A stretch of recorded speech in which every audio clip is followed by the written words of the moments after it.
الحمد للہ وکفا وسلام علی عبادہ الذین اصطفیٰ اما بعد فاعوذ باللہ من الشیطان الرجیم بسم اللہ الرحمن الرحیم وَإِذِ ابْتَلَىٰ إِبْرَاهِيمَ رَبُّهُ بِكَلِمَاتٍ فَأَتَمَّهُنَّ سبحان ربک وسلام علی المرسلین صلی علی سیدنا محمد وعلی آل سیدنا محمد مبارک وسلم اللہم صلی علی سیدنا محمد وعلی آل سیدنا محمد مبارک وسلم اللہم آل سیدنا محمد مبارک وسلم۔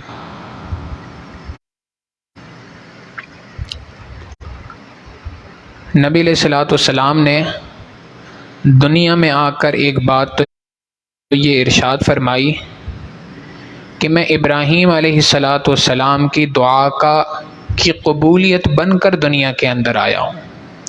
ابراہیم علیہ السلام نے بیت اللہ کو تعمیر کیا تو تعمیر کرنے کے بعد اللہ رب العزت سے دعا مانگی کہ اے اللہ، میں نے عبادت کرنے والا گھر تو بنا دیا ہے، اب اس کے اندر اپنے برگزیدہ بندے، عبادت کرنے والے بندے کو یہاں پر عبادت کے لیے بھیج دیجئے۔ ارشاد فرمائی کہ میں ابراہیمی ہوں۔ کیا معنی؟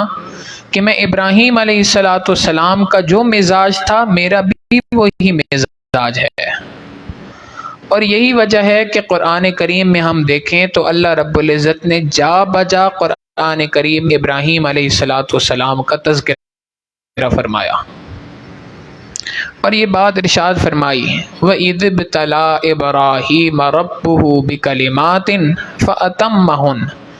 یاد کرو اس وقت کو جب ہم نے ابراہیم علیہ السلام کو آزمایا تھا چند باتوں کے اندر۔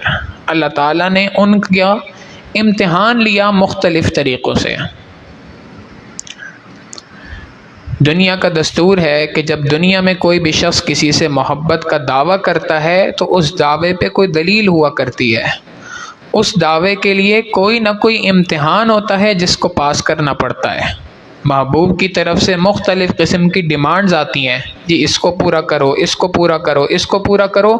کیوں؟ اگر تم میری محبت میں سچے ہوگے تو یہ کر لو گے، یہ کر لو گے، یہ کر لو گے۔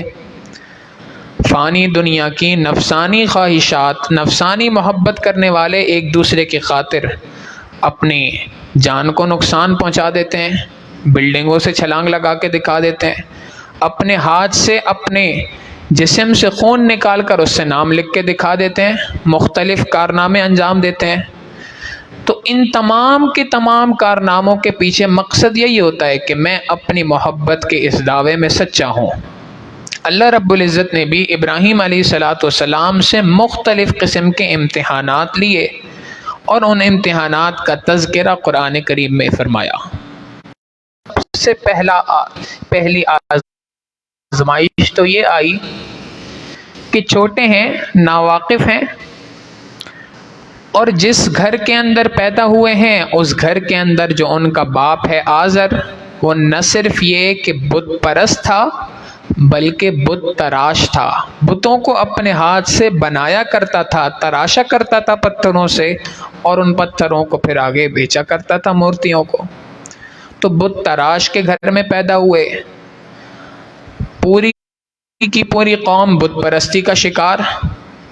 اب اس ماحول کے اندر ایک شخص پیدا ہوا ہے، اور پیدا ہونے کے بعد وہ اپنے پروردگار کو ڈھونڈنا چاہتا ہے، تو یہ ڈھونڈنا کوئی آسان کام تو نہیں ہے۔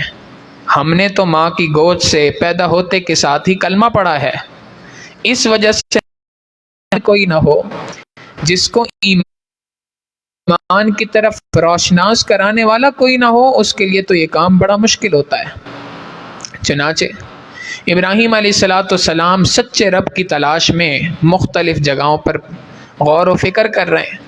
فَلَمَّا جَنَّ عَلَيْهِ اللَّيْلُ رَأَىٰ كَوْكَبًا قَالَ هَٰذَا رَبِّي۔ جب رات ہوئی اور رات ہونے کے بعد آسمان پر ستارے دیکھے تو فوراً کہنے لگے اچھا شاید یہ میرا پروردگار ہے، اس لیے کہ اتنے چمکتے دمکتے ستارے ہیں، ایسی کوئی چیز دنیا میں تو نظر نہیں آتی۔ فلما افل قال لا احب الافلین، جب صبح ہو گئی تو ستارے ختم ہو گئے، جب ستارے غائب ہو گئے تو کہنے لگے نہیں میں ایسی غائب ہونے والی چیزوں سے، ختم ہونے والی چیزوں کے ساتھ محبت نہیں کرتا۔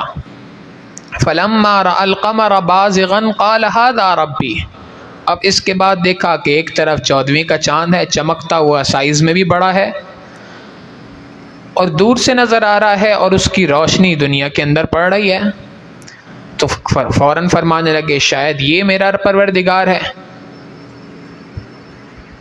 فلما رأى القمر بازغا قال هذا ربی فلما افل قال لئن لم يهدني ربي لأكونن من القوم الضالين، فوراً کہنے لگے کہ ہائے کاش اگر یہ اس طرح سے ڈوبتا نہیں، غائب نہ ہو جاتا تو میں تو پھر تو گمراہ ہو چکا ہوتا، میرے پروردگار نے میری رہنمائی کی اور مجھے بتا دیا کہ نہیں یہ تو ڈوبنے والی چیز ہے۔ فلما رأى الشمس بازغة قال هذا ربي هذا اکبر، اب صبح ہوئی تو سورج کو طلوع ہوتے ہوئے دیکھ رہے ہیں، اب جب سورج کو دیکھا سائز بھی بڑا ہے، روشنی بھی اتنی زیادہ ہے، تو فوراً کہنے لگے شاید یہ میرا پروردگار ہے کیونکہ یہ تو اتنا بڑا ہے۔ لیکن جب سورج غروب ہونے لگا تو فائدہ نہیں کرتا، میں ان کی طرف تو رجوع نہیں کرتا۔ انی وجہت وجہی للذی فطر السماوات والارض حنیفا وما انا من المشرکین، میں اپنے چہرے کو پھیرتا ہوں اس ذات کی طرف جس نے آسمان و زمین کو بنایا، اور میں شرک کرنے والوں میں سے ہرگز نہیں ہوں گا۔ تو یہ پہلی آزمائش تھی ابراہیم علیہ السلام پر کہ ذرا دیکھے تو صحیح، پہچانے تو صحیح کہ ان کا پروردگار ہے کون۔ یہ پہچانتے بھی ہیں اپنے پروردگار کو نہیں، اللہ رب العزت نے اس آزمائش کے اندر ابراہیم علیہ السلام کو اتارا، وہ اس آزمائش میں کامیاب ہو گئے۔ پھر دوسری آزمائش ابراہیم علیہ السلام پہ یہ آئی کہ اچھا جس ذات کو تم اپنا پروردگار کہتے ہو، اس واقعہ پیش آیا، ایک مرتبہ اپنی بکریاں لے کر، بکریوں کا ریوڑ لے کر جا رہے تھے، اچانک سے دیکھا کہ ایک نوجوان ہے، خوبصورت چہرہ ہے اور سامنے سے آ رہا ہے، اور آتے ہوئے اللہ رب العزت کی بڑے خوبصورت آواز میں، بڑے خوبصورت الفاظ میں اللہ رب العزت کی تعریف بیان کر رہا ہے۔ سبحان ذی الملک والملکوت، سبحان ذی العزت والعظمت والہیبت والقدرت والکبریاء والجبروت۔ اب یہ الفاظ جب سننے تھے تو یہ دنیا کے اندر بھی ایک بات ہے، فطری بات ہے کہ جس سے انسان محبت کرے اس کا تذکرہ چھڑ جائے تو ایسا لگتا ہے جیسے دل کی تار چھڑ گئی ہو، فوراً انسان اپنے جذبات کے اندر مغلوب ہو جاتا ہے۔ یہی حال ابراہیم علیہ السلام کا بھی ہوا، فوراً بھاگتے ہوئے اس کے پاس گئے، اے بھائی کتنی خوبصورت تعریف اللہ کی تو نے کی ہے، ذرا ایک بار دوبارہ کر دے۔ اس نے کہا ابراہیم میں کوئی کام مفت میں نہیں کرتا، کیا پرائز پے کریں گے؟ کوئی قیمت ہے، کچھ دیں گے مجھے تو میں اس کے بدلے کر لیتا ہوں۔ ابراہیم علیہ السلام نے فرمایا کہ دیکھو یہ میرا بکریوں کا ریوڑ ہے، آدھا ریوڑ تجھے دے دیتا ہوں، یہ لے جا۔ آپ یوں سمجھ لیں آج کے زمانے میں ہم یوں کہہ سکتے ہیں کوئی آسان کام نہیں تھا، آدھی بکریوں کا ریوڑ دینا ایسے ہی ہے کہ گویا جیسے آج کسی شخص کا انحصار کسی دکان پر ہے، دکاندار ہے وہ کہے جی آدھی دکان تمہاری، کاروباری آدمی ہے، انڈسٹریلسٹ ہے، وہ کہتا ہے جی میرا آدھا کارخانہ تمہارا، آدھی فیکٹری تمہاری، کیونکہ اس زمانے کا جو سورس آف انکم تھی ابراہیم علیہ السلام کی، جو ابراہیم علیہ السلام کے کمانے کا ذریعہ تھا، وہ یہی بکریوں کا ریوڑ تھا، اس میں سے آدھا دے دیا۔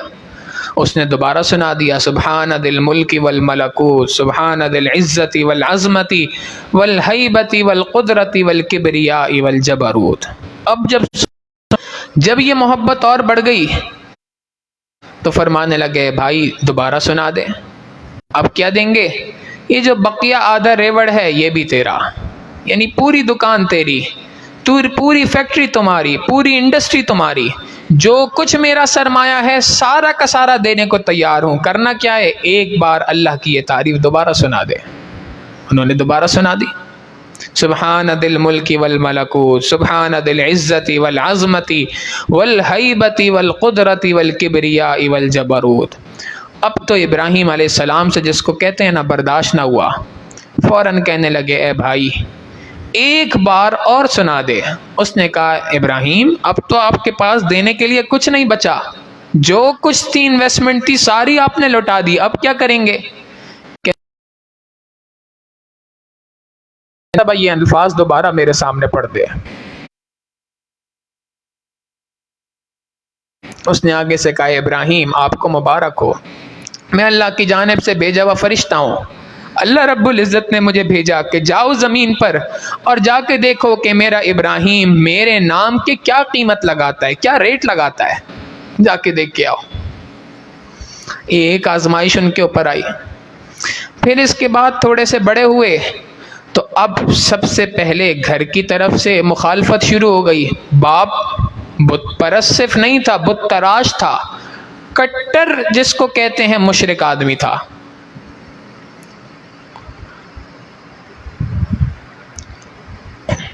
اب ابراہیم علیہ السلام جانتے تھے کہ میری ذمہ داری ہے کہ میں نے اپنے اس سگے باپ کو سمجھانا ہے۔ اذ قال لأبیہ یا ابتی لم تعبد ما لا يصنع ولا يبصر ولا یغنی عنک شیئا، ابا جان آپ کس چیز کی عبادت کر رہے ہیں، کس کی پوجا کر رہے ہیں جو کسی نفع نقصان کسی چیز کی مالک نہیں ہے۔ یا ابت لا تعبد الشیطان ان الشیطان کان للرحمن عصیا، اے ابا جان حقیقتاً تو آپ شیطان کی پیروی کر رہے ہیں، لہٰذا شیطان کی اس عبادت سے باز آئیے۔ شیطان تو اللہ رب العزت کے دربار سے انسان کو دور کرتا ہے، نافرمانی کے اندر مبتلا کرتا ہے۔ یا ابت انی اخاف ان یمسک عذاب من الرحمن فتکون للشیطان ولیا، مجھے اس بات کا ڈر ہے کہ اس طریقے سے شیطان آپ کو اللہ کے دربار سے دور کرتا جا رہا ہے اور آپ کو اپنا دوست بناتا جا رہا ہے۔ جب یہ بات کہی تو باپ کو تو غصہ آیا، میرے معبودوں کو اس طرح سے برا بھلا کہہ رہا ہے، ان کو شیطان کا چیلا اور شیطان کا جال کہہ رہا ہے۔ اے ابراہیم کیا تو مجھے میرے معبودوں سے دور کرنے کے لیے آیا ہے؟ لئن لم تنتہی لارجمنک واہجرنی ملیا، اگر تو اس بات سے باز نہ آیا تو میں تو تجھے سنسار کر دوں گا یہاں پہ۔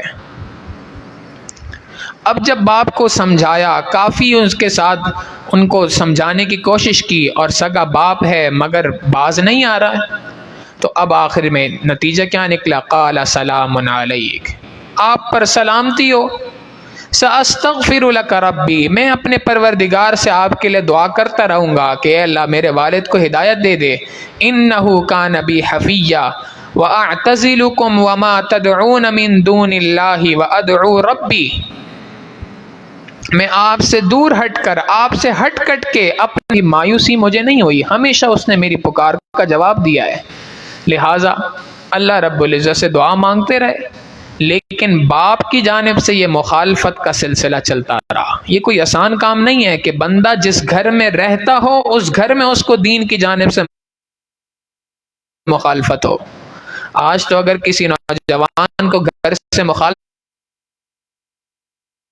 آ جائے، جی مدرسہ نہیں پڑھنا، داڑھی نہیں رکھنی، نماز کے لیے نہ جانا، نیک مجلس میں نہ جانا، چھوٹی سی اگر کوئی آزمائش آ جاتی ہے پریشان پھرتے ہیں، پریشان ہو جاتے ہیں، جی کیسے دین پہ عمل کریں، یہ تو بڑا مشکل کام ہو گیا ہے۔ گھر والوں کی جانب سے مخالفت آ رہی ہے۔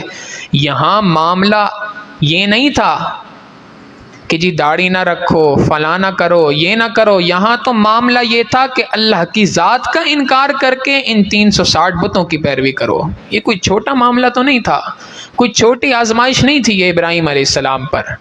پھر دوسری آزمائش کہ چلو عام طور پہ ایسا ہوتا ہے کہ جی اگر گھر والے مخالفت کر رہے ہیں، دوست یاروں میں، دوست احباب میں کوئی نہ کوئی ساتھی ایسا ہوتا ہے جو انسان کا غم گزار ہوتا ہے، وہ اس کی غم سازی کر رہا ہوتا ہے، اس کو دلاسا دے رہا ہوتا ہے، اس کو ترکیبیں بتا رہا ہوتا ہے، کسی نہ کسی طریقے سے اس کو ان معاملات سے نکال دیتا ہے، تسلی ہو جاتی ہے دل کو، جی میرا کوئی ساتھ دینے والا ہے۔ یہاں تو یہ معاملہ بھی نہیں ہے۔ جتنی جماعت ہے، جتنی قوم کے افراد ہیں، جتنے محلے والے ہیں، سب کے سب بت پرست۔ اب ان سب کو بھی ابراہیم علیہ الصلوۃ والسلام نے مخالفت بھی برداشت کرنی ہے، اور مخالفت برداشت کرنے کے ساتھ ساتھ دین کی دعوت بھی ان کو دینی ہے۔ چنانچہ ایک اور آزمائش آ گئی، اور وہ یہ تھی کہ جی ان کو دعوت دے کے دکھاؤ جو تمہارے منہ سے اپنے معبودوں کے خلاف ایک لفظ سننے۔ ابراہیم علیہ الصلوۃ والسلام نے اس کا بھی سد باب کیا، اس امتحان میں بھی پورے اترے۔ چنانچہ قوم ایک میلے کے اندر گئی ہوئی تھی، اور ابراہیم علیہ الصلوۃ والسلام نے جانے سے معذرت کر لی، انی سقیم، میں بیمار ہوں، میری طبیعت بیزار ہوتی ہے، لہٰذا میں یہاں جانے سے معذرت کرتا ہوں۔ قوم ایک میلے کے اندر چلی گئی، اپنے پیچھے ابراہیم علیہ الصلوۃ والسلام نے کلہاڑا اٹھایا اور جا کر فجعلہم جزازا الا کبیرا، تمام کے تمام بتوں کو توڑ دیا، اور جو بڑا بت تھا اس کو چھوڑ دیا اور اس کی گردن کے اندر کلہاڑے کو لٹکا دیا۔ اب جب قوم واپس آئی ہے اور واپس آ کے دیکھتی ہے کہ ہمارے بتوں کا یہ حشر کس نے کیا، اب آپس میں پوچھ رہے ہیں کون ہے، تو سب کو برا کہنے والا کون ہے؟ اِنَّا سَمِعْنَا فَتًى يَذْكُرُهُمْ يُقَالُ لَهُ ابراہیم، ہم نے ایک نوجوان کا نام سنا ہے جس کو ابراہیم کہا جاتا ہے، وہ اس طرح سے ہمارے بتوں کو برا بھلا کہتا ہے۔